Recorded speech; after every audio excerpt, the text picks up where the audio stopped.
I've frequently highlighted the poor track record of economists in predicting outcomes in real estate markets across Australia, and in particular the embarrassingly bad record of economists working for the big four banks and for other major institutions like AMP Capital. Their forecasts for house prices at the beginning of each of the past 5 years have been so far off the mark, it's puzzling that the big name economists who made these blunders have kept their jobs. Because what these outcomes mean is that these boffins have a very poor understanding of residential real estate. And that, after all, is a significant part of what they're paid their fat salaries to be good at. The most puzzling thing is that there's a clear and obvious reason they always get it wrong. They think that the major determinant of house prices is what's happening with interest rates. Big bank economists cling to their pet theory that if interest rates are high and or rising, prices will fall, and if interest rates are low and or falling, house prices will rise.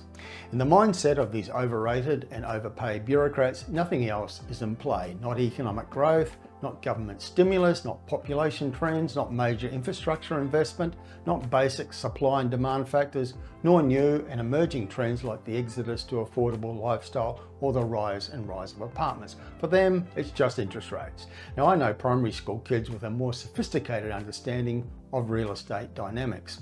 If the bank boffins were worth their salaries, they would have noticed what happened with national property prices in 2023 and again in 2024. In both cases, years of solid growth in defiance of their forecast that prices would crash because interest rates were rising or persistently high. But beyond recent history, a quick study of past decades shows that their theory about interest rates and property prices is a false and failed philosophy. Throughout the past 40 to 50 years, property markets in Australia have done pretty much the opposite to what the modern economist mindset suggests should happen. The highest interest rates in my lifetime occurred in the 1980s. Throughout that decade, mortgage rates were commonly above 10% and went as high as 17 and 18% towards the end of the period. And yet some of the biggest property price growth in the nation's history occurred during that period of insanely high mortgage rates, with the capital city median dwelling price rising 141% from $59,000 in 1980 to $142,000 in 1990.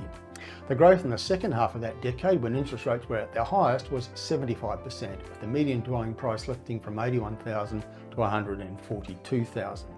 Now, interest rates were much lower during the 1990s, but dwelling values grew at a much slower rate in that decade, rising just 46%.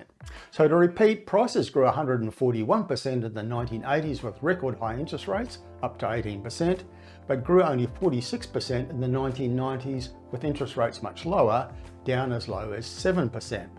Now, the early part of this century was another period of rising interest rates, but the price growth picked up, rising 114% from the year 2000 to the year 2010.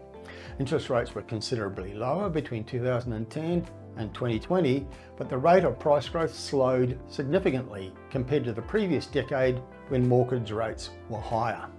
The median dwelling price rose only 20% between 2010 and 2015 and just 23% between 2015 and 2020, despite mortgage rates getting down to around 3%.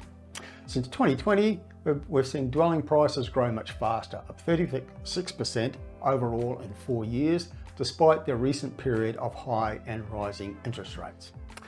So it's pretty clear, isn't it? So clear, in fact, that even a bank economist could understand it. Since 1980, dwelling prices have done the opposite to what bank economists say they should do.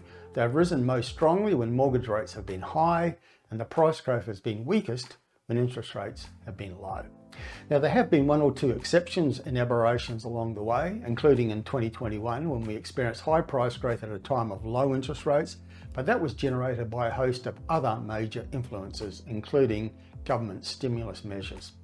But beyond that, what the data tells us again and again is that we're more likely to have rising property prices when interest rates are high and rising. And when you think it through, it makes perfect sense. We get rising interest rates when the economy is strong, unemployment is low, and consumers are spending. In other words, the sort of circumstances when people are more likely to be out buying real estate. For the record, how much have Australian dwelling prices grown in the 44 years since 1980? The answer is they've grown on average 1,440%. There's been some level of growth in every 5-year period since 1980, quite oblivious to what's going on with interest rates. Now, right now, there's a lot of speculation from economists and other commentators that when the Reserve Bank eventually cuts the official rate, perhaps early in 2025, it will ignite property markets and cause property prices to rise again. These kinds of views, repeated multiple times in news media every day, have resulted in most people believing that property markets are indeed driven by events with interest rates. History, including recent history, proves that it simply is not so.